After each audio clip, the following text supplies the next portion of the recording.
ମାଉଁସ ଯଦି କିଛି ହୁଅନ୍ତା। ଆରେ ମୂର୍ଖ, ଜଙ୍ଗଲରେ ସେପଟୁ ନିଆଁ ଲଗେଇଲେ ସବୁ ଜନ୍ତୁ ନିଜ ଜୀବନ ବିକଳରେ ଆମ ଆଡକୁ ମାଡି ଆସିବେ। ତାପରେ ଶିକାର କରି ଯେତେ ମାଂସ ଖାଉଛୁ ଖା, ଯେତେ ବିକୁଛୁ ବିକ୍। ସବୁଥିରେ ଆମର ଖାଲି ଲାଭ ହିଁ ଲାଭ।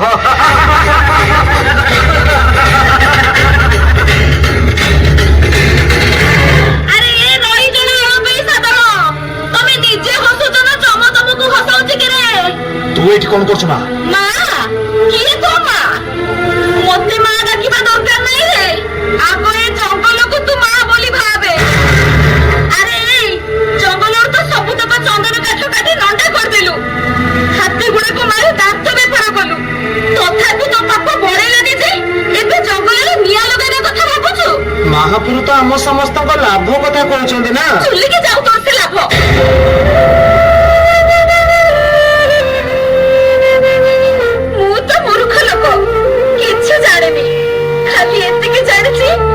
ଜଙ୍ଗଲ ଆମର ମାରେ। ଜଙ୍ଗଲ ଦେହରେ ନିଆଁ ଲଗେଇ ଦେଲେ ଆମକୁ ଧର୍ମ ସହିବନି ରେ, ଧର୍ମ ସହିବନି। ହଁ ଦାଦା, ଜେଜେମା ପାଠ ନ ପଢିକି ବି ଠିକ କଥା କହୁଛି। କାଲି ଆମ ସ୍କୁଲରେ ଆମ ସାର୍ ମଧ୍ୟ ଏଇ କଥା କହୁଥିଲେ। ଆମ ଗାଁରେ ଏତେ ଜଙ୍ଗଲ ଅଛି ବୋଲି ଆମ ପାଇଁ କେବେ ଅମ୍ଳଜାନ ଅଭାବ ହେଇନି। ଆଉ ଆମ ପାଖରେ ପ୍ରଚୁର ଅମ୍ଳଜାନ ଅଛି ବୋଲି କରୋନା ମହାମାରୀ ଆମ ଗାଁକୁ ପଶି ପାରିନି। ଯେହେତୁ ଆମର ଖାଦ୍ୟ ପାନୀୟଠୁ ଆରମ୍ଭ କରି ଆମେ ପ୍ରଶ୍ୱାସ ନେଉଥିବା ଅମ୍ଳଜାନ ମଧ୍ୟ ଏ ଜଙ୍ଗଲ ଆମକୁ ଦଉଛି। ଜଙ୍ଗଲ ଜାଳିଦେଲେ ଆମେ ଖାଇବା କଣ, ବଞ୍ଚିବା କେମିତି? ବନ୍ଦ କର ତୋର ସେଇ ପାଠ ପଢା। ଏ ମା, ୟାକୁ ନେଇକି ଯା। ଶୁଣ, ମୁଁ ସହରୀ ସାହୁକାରଠୁ ବଇନା ନେଇ ସାରିଛି। ଏ ନିଆଁ ଆଜି ଲାଗିବା ଦରକାର।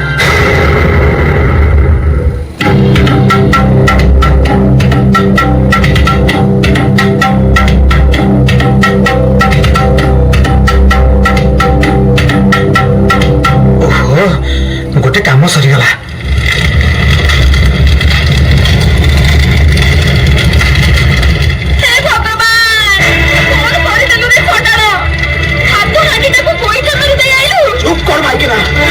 ଏ ନିଆଁରୁ ଆମକୁ ବହୁତ ଟଙ୍କା ମିଳିବ, ବୁଝିଲୁ?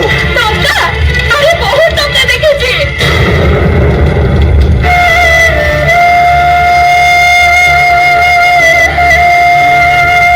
ତୁ ହାଣ୍ଡିଆ ପିଇ ଗାଁ ଦାଣ୍ଡରେ ଗଡିଲା ବେଳେ ଏ ଜଙ୍ଗଲ ମତେ ଝୁଣା ଦେଇଛି, ମହୁ ଦେଇଛି, କାଠ ଚାଳ ଫଳମୂଳ ଦେଇ ଆମକୁ ପୋଷୁଛି।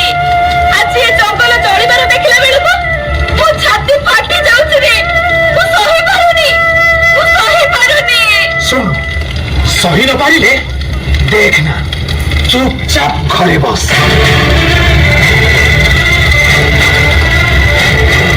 ନା, ଏଇଟା ଘରେ ବସିବାର ବେଳ ନୁହଁ। ମୁଁ ଯାଉଛି, ସାଙ୍ଗେ ସାଙ୍ଗେ ବନ ବିଭାଗକୁ ଖବର ଦେବେ, ସେମାନେ ଆସି ନିଆଁ ଲିଭେଇବେ। ମୁଁ ଯାଉଛି। ସାଲି ବଦମାସ ପାଇକେନା, କଣ କହିଲୁ? ଏଇଟା ନାଁରେ ବନ ବିଭାଗ କହିଲୁ?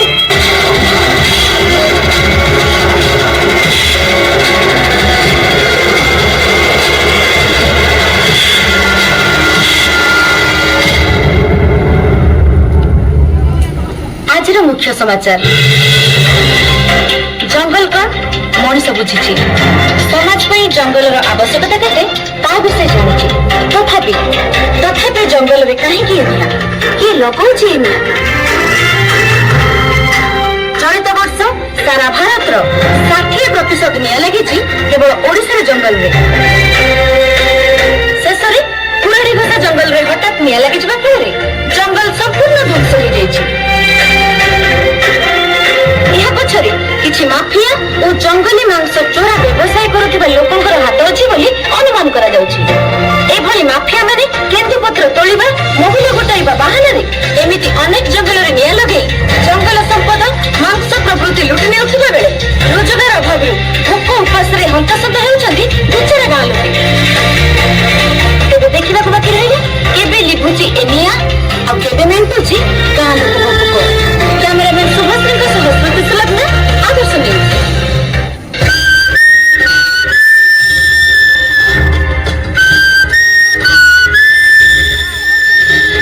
ମହାପୁରୁ, କାମ ତ ହେଇଗଲା ଏ ଟଙ୍କା କାହିଁକି ମିଳିଲେନି? अरे से शहरी साहूकार हमको धोखा दे देला। सीए धोखा देला ना तुम्हें हमको धोखा दे? हरामजादा जवाब दो पिटा महापुर पिटा।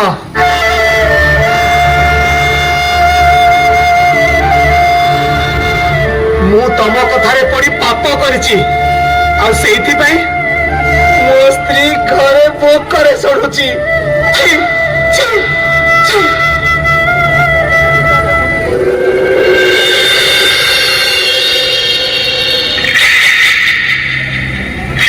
ମତେ କିଛି ଖାଇବାକୁ ଦିଅ ବାପା, ଭାରି ଭୋକ ଲାଗୁଛି। ତତେ ଯେତେ ଭୋକ ଲାଗିଲେ ବି ତୋ ବାପା ତତେ ଆଜିଠୁ ଖାଇବାକୁ ଦେଇପାରିବନି ଲୋ ଫୁଲ।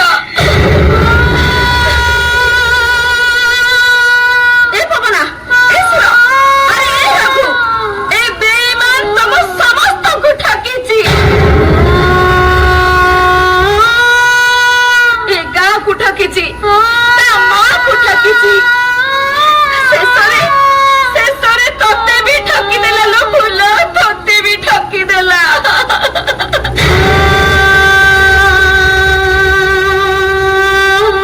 ବାପା ଛୁଆ କଣ ସତ କହୁଛି ବାପା?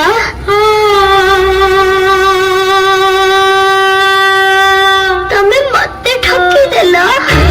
तते ठकी दिलो निजे ठकी गली निजे ठकी गली।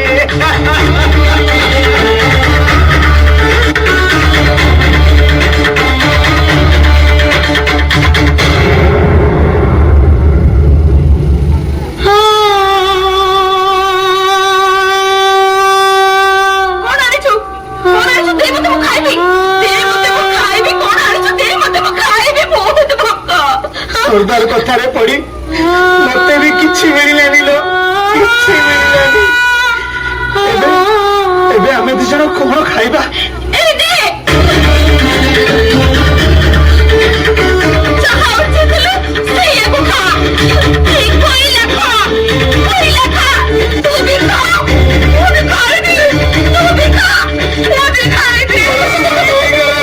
मते क्षमा कर दे, मते क्षमा कर दे मोरे भूले वाला। पापा करू पापा आउ तू पापा भाई केवल हमें दी जण नहरे सारा गांव होगुची, सारा गांव होगुची। आजिर मुख्य खबर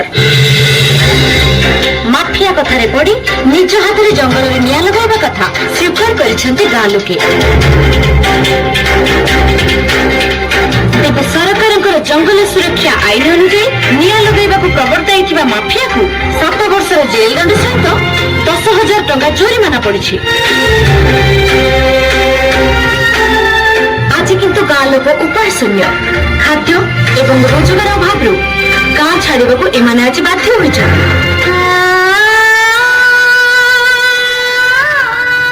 ଆମ ଗାଁ ଭଳି ଏ ଓଡିଶାରେ ଅନେକ ଜଙ୍ଗଲ ତଳ ଗାଁ ଅଛି।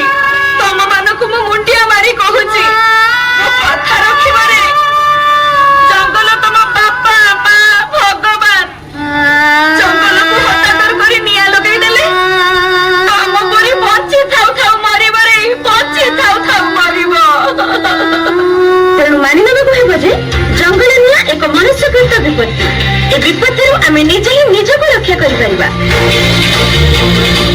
ଜଙ୍ଗଲ ନିଆଁକୁ ରୋକିବା ପାଇଁ ରାଜ୍ୟ ସରକାରଙ୍କ ଦ୍ୱାରା ପ୍ରସ୍ତୁତ ମୋ ଜଙ୍ଗଲ ଆପ୍କୁ ନିଜ ମୋବାଇଲରେ ଇନଷ୍ଟଲ କରନ୍ତୁ ଏବଂ ଆପଣଙ୍କ ଅଞ୍ଚଳରେ ଲାଗିଥିବା ଜଙ୍ଗଲ ନିଆଁର ସୂଚନା ସରକାରଙ୍କୁ ଦେଇ ଜଙ୍ଗଲ ସୁରକ୍ଷାରେ ହାତ ବଢାନ୍ତୁ।